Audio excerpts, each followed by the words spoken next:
Okay. Excuse me.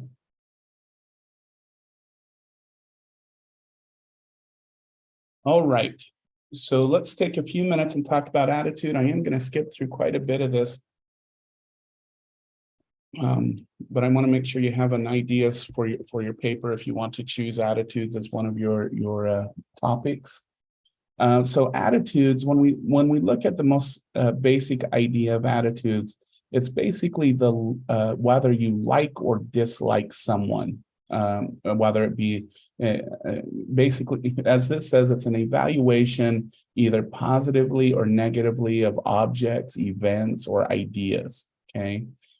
And they can kind of be divided into two categories. We have simple attitudes, which your behavior is consistent with your attitude. Okay, so this is if you have a positive attitude towards football, so you watch football, maybe you go play football, and those types of things. That I know this sounds like a strange example, but that's a consistency between your attitude towards football and your behavior.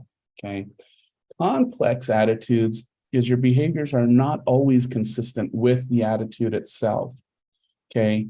I think an example of this is individuals who have a strong moral belief, for example, about drinking and partying and all those kinds of things. But then on a Friday night, when they're in a situation, they might engage in drinking and partying, even though their moral attitude is this something I shouldn't engage in? But when it comes to Friday night and the fun starts to happen, my behaviors become inconsistent with that moral idea about partying and alcohol consumption and drug consumption. Okay, that's a complex attitude. And this is one of the ones that is a little bit more divisive, because a lot of times complex attitudes can be driven by those implicit biases that we have from the test we took. So we may not think that we have a negative attitude towards people who, for example, are overweight. But if our implicit attitude and biases towards those individuals, our behaviors will then do the same. So we'll avoid those kind of individuals. We will not get involved when someone is doing, fat shaming, as an example, and those types of things. So that is an example of a complex attitude. Okay. One of the questions that has been asked in psychology for a long time is, can attitudes predict behavior? And in general, yes, in the sense that it really depends. The stronger and more personally relevant the attitude, the more likely it is to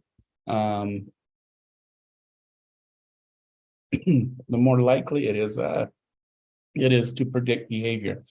The less strong, the less relevant, the less likely it is to predict one's behavior. So it's really how strongly you feel about it that determines whether or not you'll follow through with that attitude or that belief. Okay.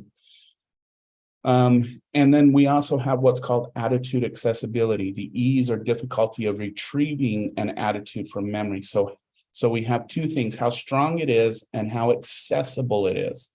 All right. And probably one of the more interesting things about this is research on moral identity. And I'm just going to go through this research really quick. Is what the researcher did is at the beginning of the semester, he took some individuals who were willing to participate in research, and he gave them a measure of their moral kind of fortitude, how moral they are, how strong they believe in not stealing and not cheating and those types of things. Okay. And of course, there's a range of individuals from low to high, as you would. But then he brought him into the lab like 2 or 3 months later in what was thought to be a very not relevant research in the situation, not very relevant at all. Okay. And what he did in this research is he randomly assigned the individuals to 2 groups. One group read a story about, I think it was about living outdoors, I think, something like that. It was nothing to do with moral or things like that. And then in the other group, they read a story about someone who did something morally correct, like not cheat or not steal or not do something, okay? And then what the researcher did is he had them play a game individually. They thought they were playing against someone else, but what he did is there were points that appeared on the screen, but the researcher also had them write down their points, okay? And the screen was purposely set to make sure whatever you wrote down was going to be more than what you wrote down. Okay, so let me put it to this way. Let's say you get $1 per point. Okay, and on your tally, you feel like you got 5 points. But then the computer says you got 10 points. All right. Now, this is the moral dilemma. Is do you tell the researcher that there was a discrepancy? Like you should. That's what people do. You would say, if you were believed in not cheating, you would say, well, there's this difference. I only did 5, but the computer says 10. Or do you do the non-moral act, which would be say, oh, I got 10, right? So that would be the kind of cheating part of it, okay? And what the researcher found is the individuals who read the story about doing some type of moral action before doing the research reported the discrepancy, whereas the individuals who read the nature story tended to cheat. Okay.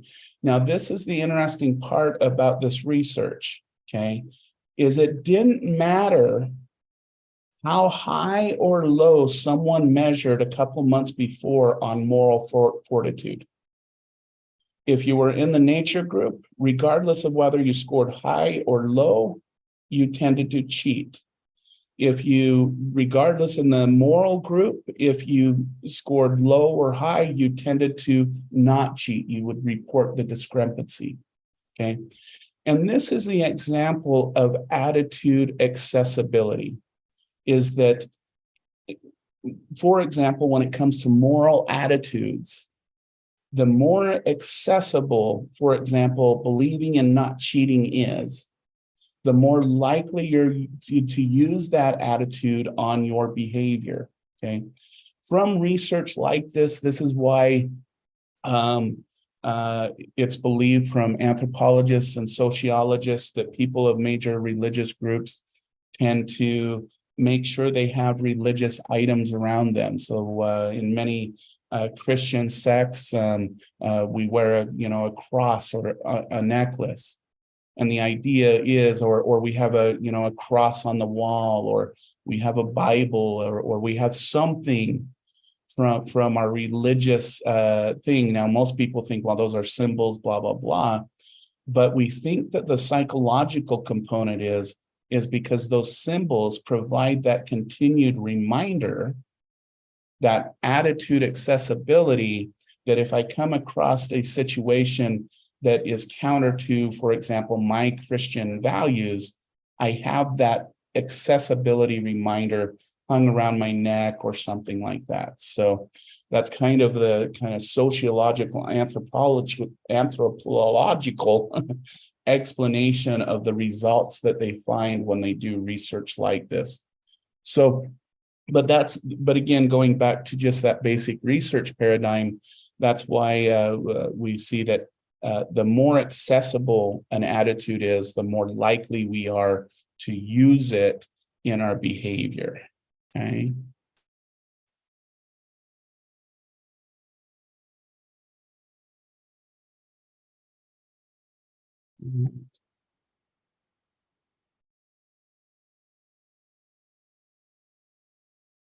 Now we have two types of attitudes that we've recognized. You all, and I hope everyone else who hasn't will still go do this.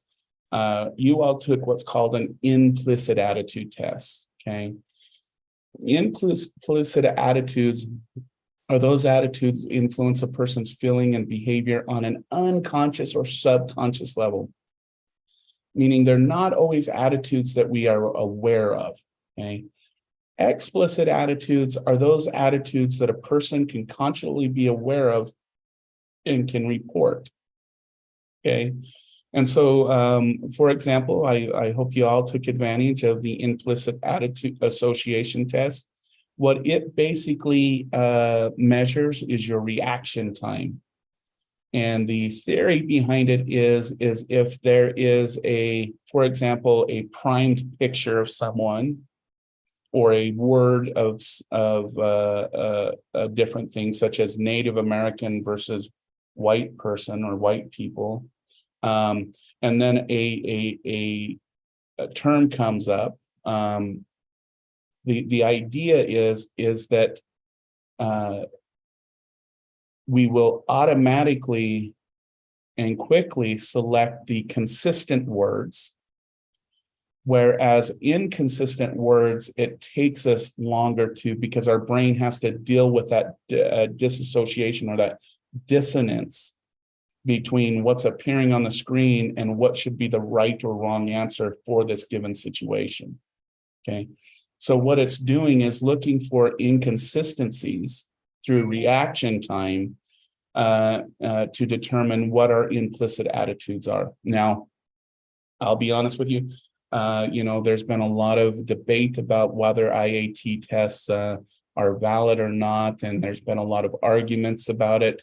But one thing that I will say is that when we look at which type of attitude predicts behavior better, our explicit attitudes or our implicit attitudes, implicit attitude tests tend to predict our behavior a lot better than our explicit attitudes, meaning they tend to drive our behavior, not necessarily our conscious thought processes. We got to separate the two.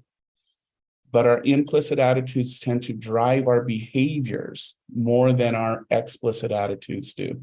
And again, one example is I think I brought up, I did research in my undergraduate years in this class, and we did it towards receiving information from a person with epilepsy, so someone with a disorder, and someone or an expert, okay, and someone without the disorder.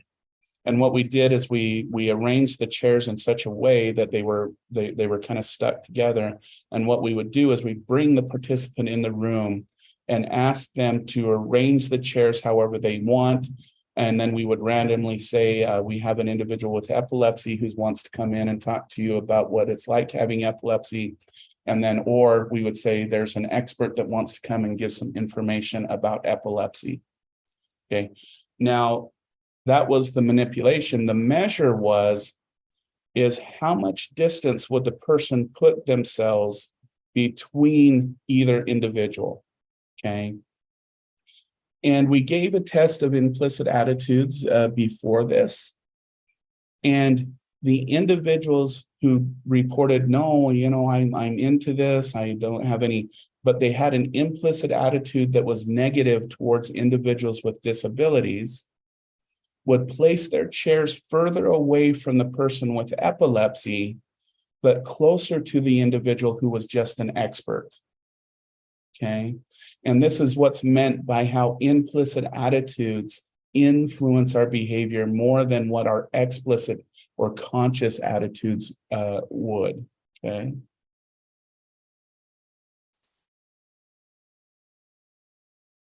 And I want to see.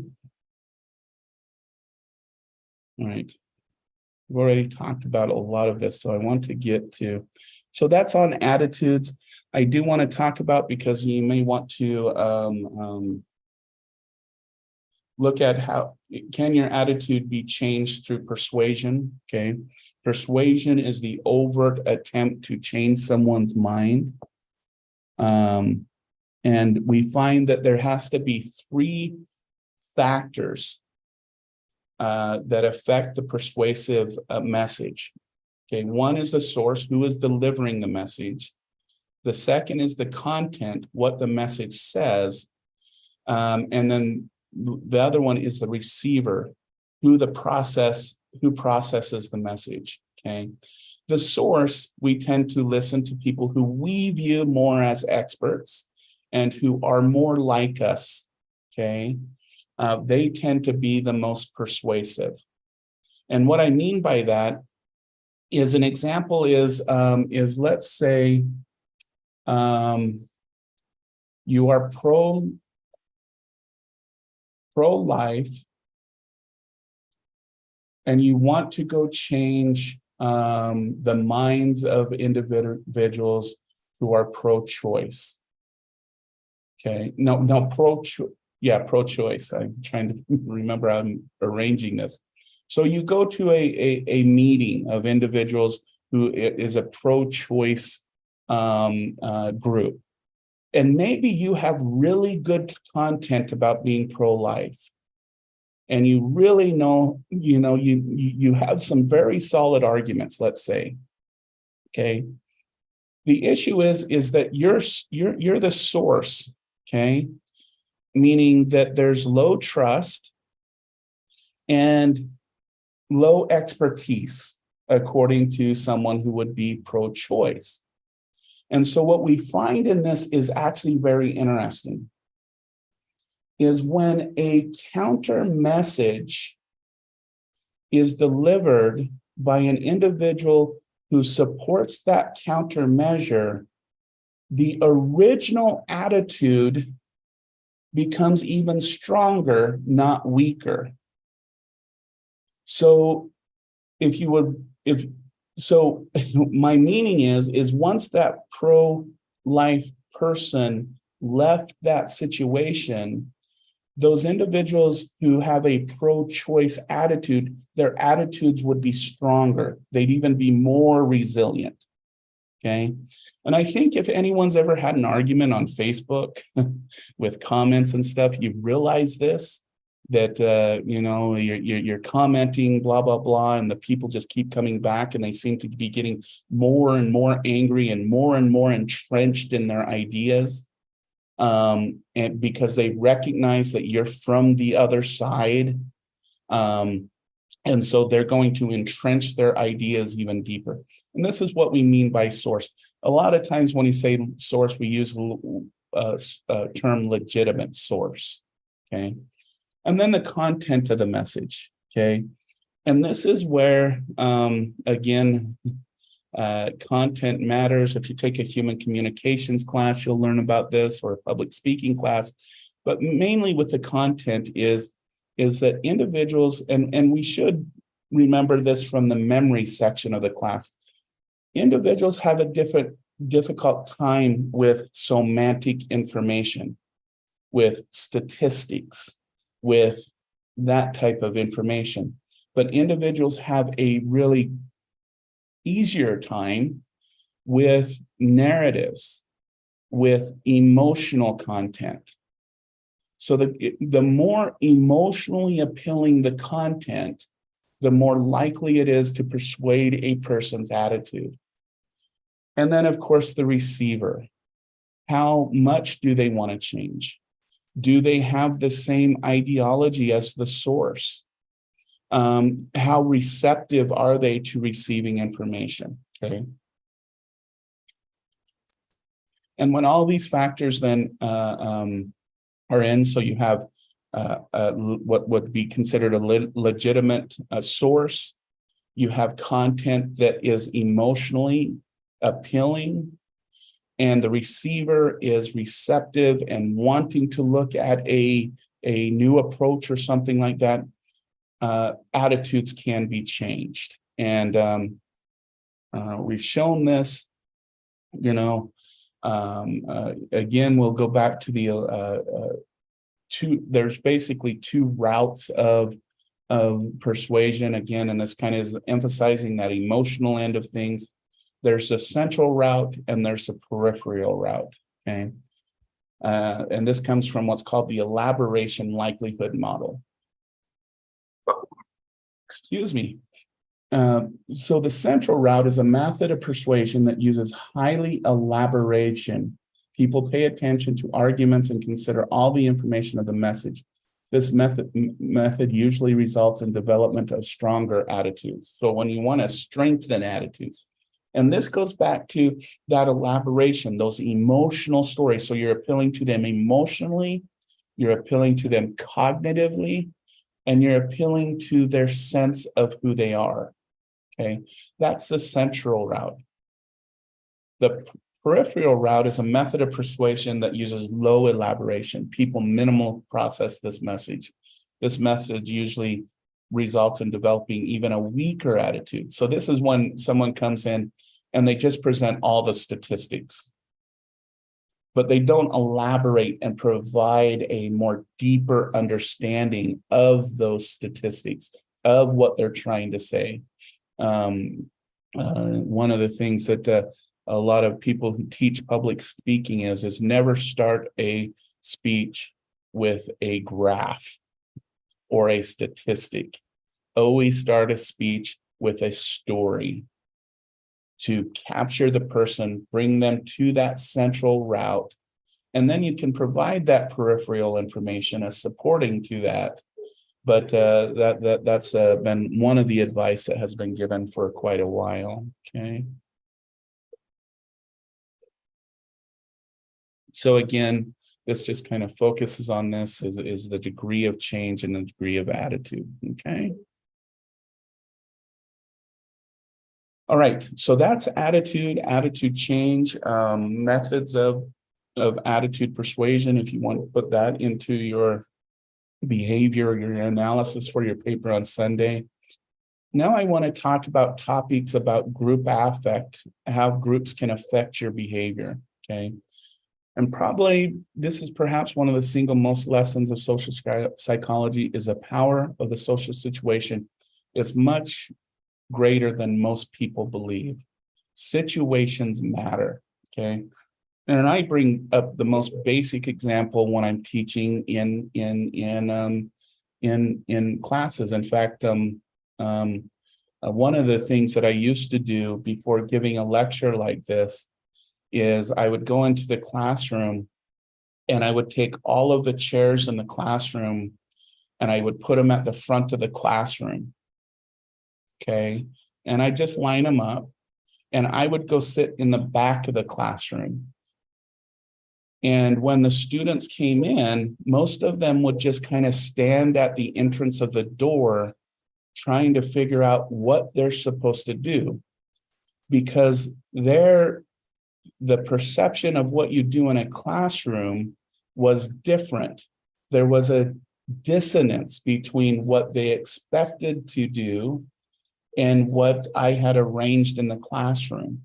Okay, because when you think about a classroom, usually when you walk in, the instructor is at the front of the room and the chairs are aligned with the tables and the like throughout the rest of the classroom. Students come in and sit in those chairs while you have the instructor, sometimes at a podium or the like.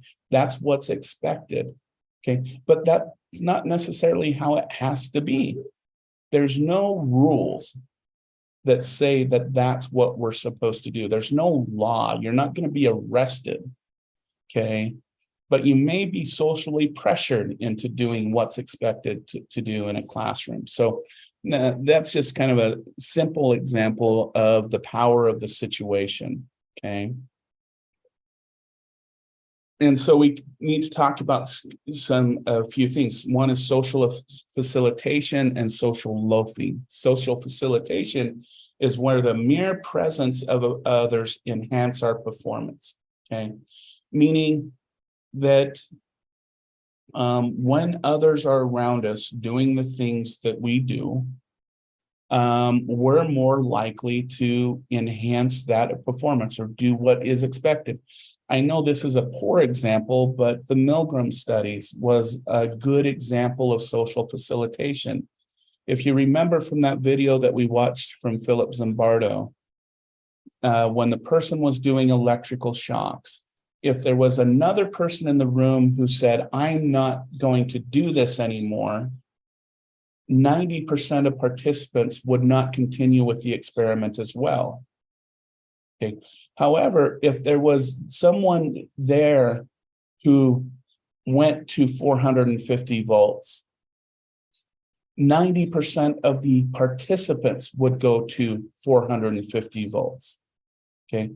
And this is the power of social facilitation, that when we're with a group and when everyone is working, we tend to work harder, we tend to work more consistent with what we're doing. Now, on the opposite of social facilitation is social loafing. This is a tendency for people to work less hard in a group than if they were to work alone. Okay, so remember in the Milgram studies, the two together, they were working kind of side by side. They were working not on the same tasks. But and I think all of you have seen social loafing if or will in your college career when they do the group assignment that everybody loves, when we assign you to groups and we have you, and there's always those group members who do the minimal amount of work, while the other group members are the ones that usually do the whole thing. And then in the last couple hours before submitting, the loafer comes in and says, oh, here's my name. Okay. And these figures kind of are examples like social facilitation works best when it's an individual. We're doing this as an individual act. So runners will run quicker when there's other runners on the field. Okay. This example B is a good example of social loafing. So you see there's two guys here working, this guy, and then we have these two loafing individuals kind of standing around, just kind of watching, okay? So again, the difference between these two, individual performance is enhanced when others are around doing the same individual behaviors. Individual behaviors are reduced when we're working on a common item, on a common assignment. And this is why when I do group projects, I want to know what each individual's responsibility is, because that will kind of help reduce the social loafing. Not always, but it tends to help when you have that.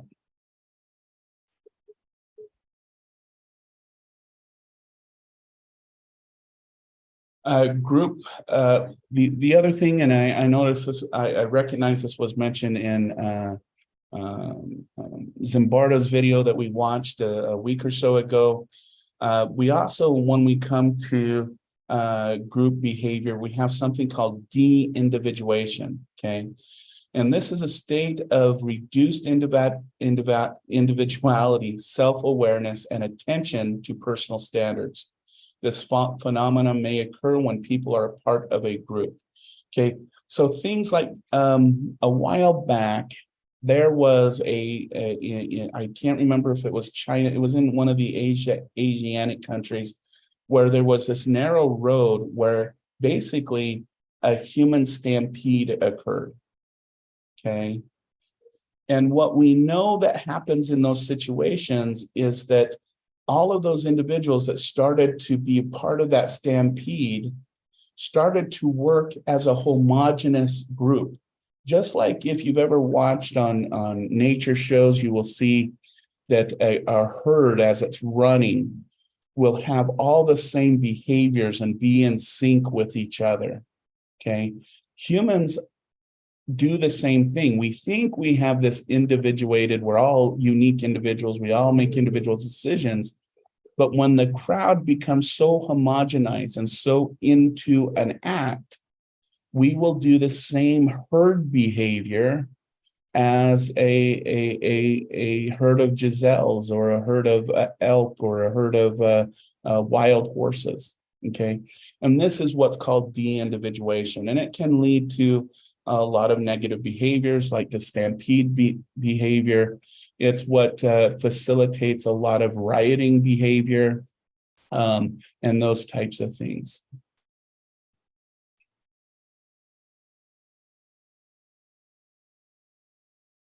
We also know that groups affect your behavior and, for example, group decision-making, okay?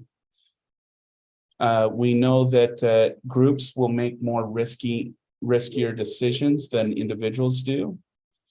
So this is what's called a risk shift effect. We know that there's something called group polarization. If most of the group members are somewhat cautious, then groups become even more cautious, okay? Or if groups are more extreme, groups become more extreme, okay? We have something called group think, and this is used to describe an extreme form of group polarization. So this is a form of group polarization, and I want to mention that. It typically occurs when the group is under intense pressure, faces extreme external threats, and biased in a particular direction. So when you have those three variables, group polarization becomes almost impossible to break. It's impossible to bring in new ideas or new information, okay? We also, we saw this with the Milgram study, but we can also look at things like the ASH studies, which we'll get to in a minute. And this is an altering of your own behavior and opinion to match those of the people or match the people's expectations. So in the Milgram studies, we saw the match the expectations of the experimenter.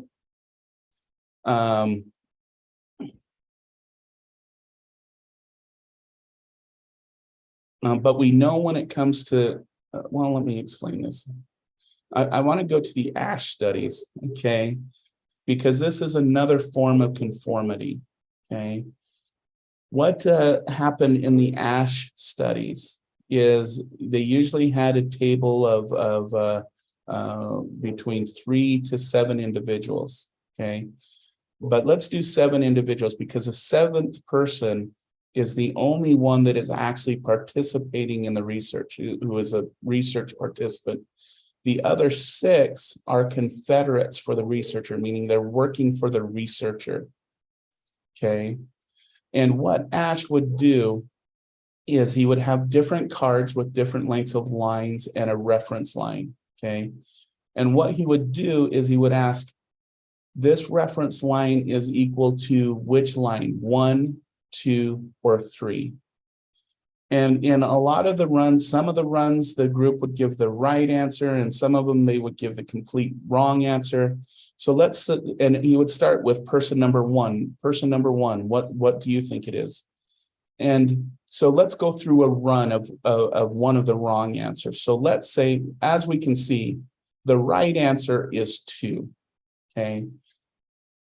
But let's say persons 1 through 6, I'll say it's line 1, which is obviously wrong, okay? The question is what would number 7 say? And what we find is that 75% of the time, the person number 7 would agree with the group and say it was line number 1, okay? What's even more significant than that is when Ash said, no, that's the wrong answer, it's line 2, about 34% of participants would argue with Ash and stick with the original group decision. Okay, even though they obviously could see that Ash was right, that it was line 2, and that the other 6 people in the group simply gave the wrong answer. So initially, 3 out of 4 would give an initial wrong response. 1 out of 3 would defend that wrong response. Okay, and this is what we call conformity, based on social information, or what we call normative influence. Okay.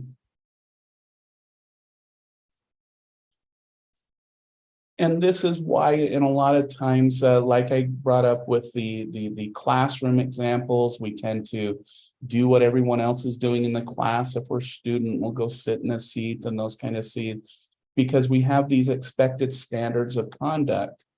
But as you can see in the ASH studies, there will always be a percentage of individuals, 25% of individuals, who will not conform to those social norms. Okay, and so that's why there is that. You may want to ask, why are there people who don't always conform to what would be a social norm or a social standard? Well, as the ASH studies showed, the Milgram studies showed, there are always those individuals who will act out of the expectation or what they're supposed to conform to.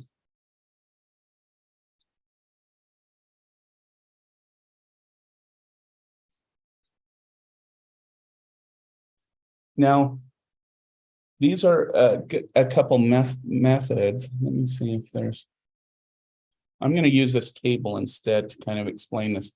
How can you get individuals to conform and comply to what you would like to do? So these are another good thing you could use in your paper to kind of say, this is how you could talk people into becoming more with our Christian worldview or something like this.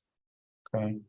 Is we have found in research, and these have been pretty consistent findings, that there's really 3 strategies.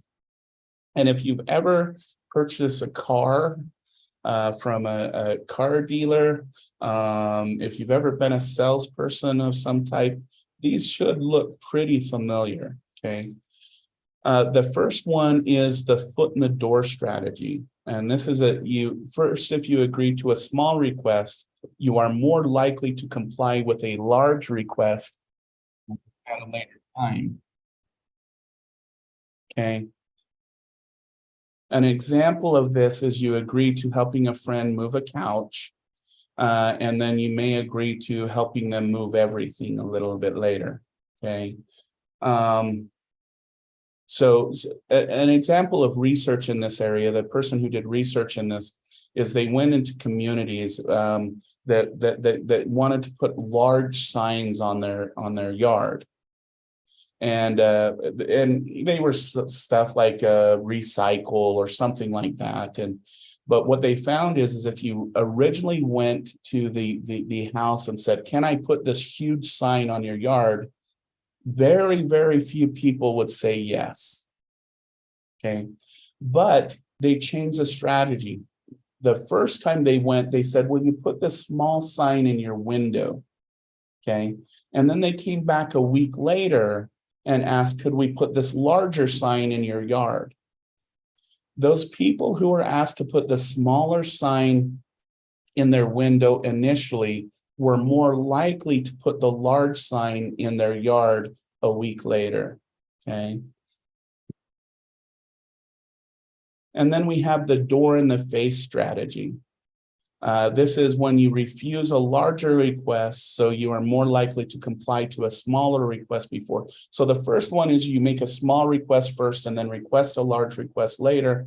The second one is you put a ridiculous thing out there initially, and then you withdraw that and say, well, okay, in this example, a marketer calls and refuses to answer questions that would take 20 minutes, and they go, well, would you at least how about you answer just a few that would just take 5 questions, and you're more likely to say, oh, okay, I can do that, okay? And then the last strategy is what's called lowballing. And this is when you agree to buy a product for a certain price. You are likely to comply with a request to pay more for the product, okay? So in this example, you agree to buy a used car for, let's say, $4,750. When the salesperson says there's some additional charges, you'll agree to buy the car for $5,275, okay? I think of this with like the delivery apps, right?